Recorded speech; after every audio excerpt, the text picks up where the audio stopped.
মহাযোদ্ধা অর্জুন যে কিনা চক্রব্যূহকে ভেদ করতে পারত, সে কয়েকজন পাতি চোর ডাকাতদের হাতে ছোট্ট একটা লড়াইতে হেরে গিয়েছিল।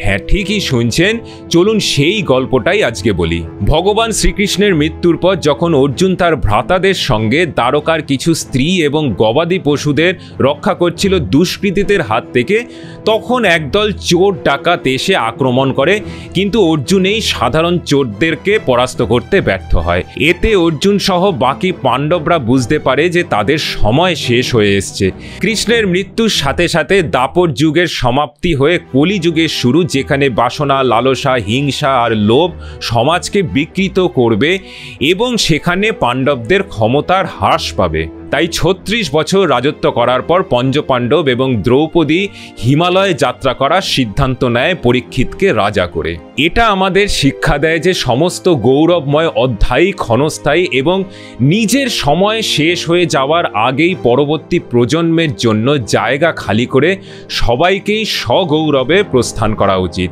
ঠিক যেমন আমরা দেখেছি অভিনেত্রী সুচিত্রা সেন যখন খ্যাতির চরম সীমায় ছিলেন, তখন তিনি সগৌরবে প্রস্থান করেছিলেন চিত্রজগৎ থেকে।